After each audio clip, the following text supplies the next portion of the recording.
Episode 1 review of Season 2. Ragnarok returns, and after the light bites of action at the end of the previous episode, we are back to business as usual in this show. Much like American Gods, Ragnarok tends to meander and tiptoe around big action set pieces as this coming war between the giants and gods continues to linger in the background. Instead, Ragnarok focuses more on the teen drama, and there's certainly plenty of that here. It's clear that Loritz is being groomed to become Loki, while Freya's obviously Iman, especially after her displays of power. This all builds up to a big reveal the end about Loritz's ancestry, which leaves the door wide open for the rest of the episodes. Episode 2 review of Season 2. So much for meeting Wench up on the mountains at sunrise. With the old god now dead and out the picture, the attention turns to Magni and his crusade to try and stop the giants. This episode slows things down slightly, focusing instead on the growing divide between Magni and Loritz. This ultimately takes center stage, while drawing clear battle lines in the sand. It's obvious now that Vidar is central to everything going on, and he intends to use Loritz as a weapon against his brother, even if Loritz can't quite see it. On top of that, Ragnarok continues to weave its various familial drama threads into this, with an interesting conversation between Saksa and Magni. In fact, seeing the pair share common ground with the way their families have been acting is a nice touch, and a good inclusion to the series. So far there hasn't been a lot of action, but with Magni's quest now turning to making Mjolnir and living up to his expectations, this second season leaves some glimmers of hope that this won't evolve into a melodramatic slog like the first. Episode 3 review of Season 2. Well, that's a shame.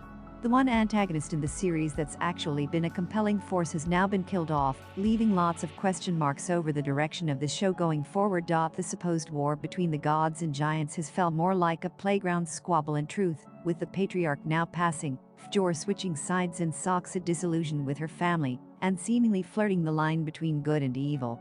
All of this culminates in a show that lacks a compelling arc to actually make good on what promised to be a decent second season. Instead, there's more teen drama on the horizon, with lots of environmental issues brought to the foreground. While there's nothing inherently wrong with that, it also distracts from the urgency of the supposed war. This episode marks a turning point of sorts, leaving the door wide open for where this one may go next, but also a danger that it could end up becoming a real disappointment. Episode 4 review of Season 2. So it seems Vidar whispering to Fjord in the church, along with a flamboyant, melodramatic display of glass shattering, is enough for Fjord to turn his back on Gry and his convictions this past season.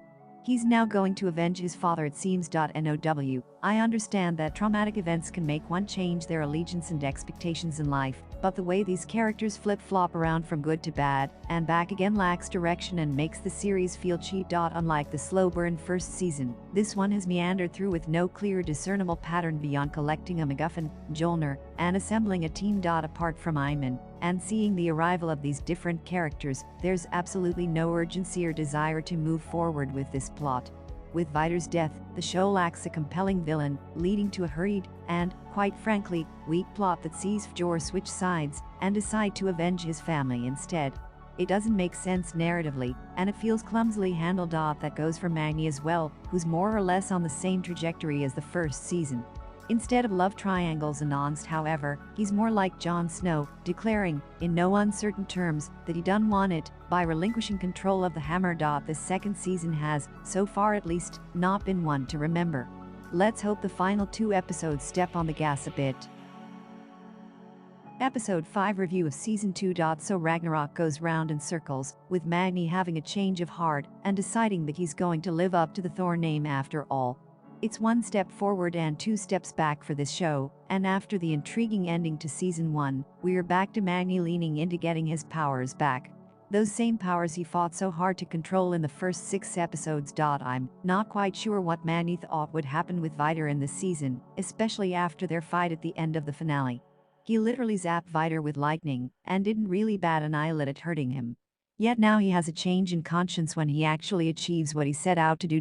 I understand this feeds back into the hero code, but it feels clunky, serving as an unnecessary roadblock for Magni to face before the war, which is still not here. The second season has not been one to remember, and the issues inherent with the first have simply been exemplified and exaggerated here. Hopefully the finale can finish with a bang. Episode 6 in the last episode of Season 2. So Season 2 of Ragnarok finishes much like the first, with no conclusion. In fact, there's absolutely no resolution to any of the plot points across the season. Even worse, the most interesting character in the show, Viter, has been killed off, and there's still no word of when this big fight will take place. It's been 2 seasons of teasing prophecies and half-baked subplots that ultimately amount to 6 episodes of absolutely nothing. Sure, Magni decides to give up his powers and then return to the same state he was at the end of season 1, but there's no justification for it. In fact, there's no big moral dilemma about the powers, because no one really learns anything, and there's no consequences for their actions. The only standout character here is Loritz.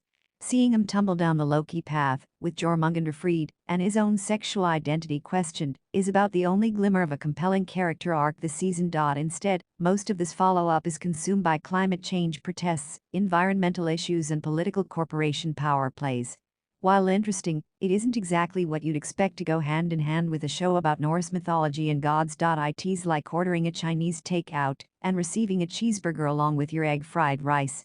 Sure, it's a welcome sight, but it's not exactly a great palate cleanser alongside what you actually ordered. So alas, season 2 bows out with an indifferent whimper, rather than a mighty, autumn-like roar, setting things up for a third season that looks to be in danger of following the exact same formula this one has. Will Ragnarok be renewed again? We'll have to wait and see.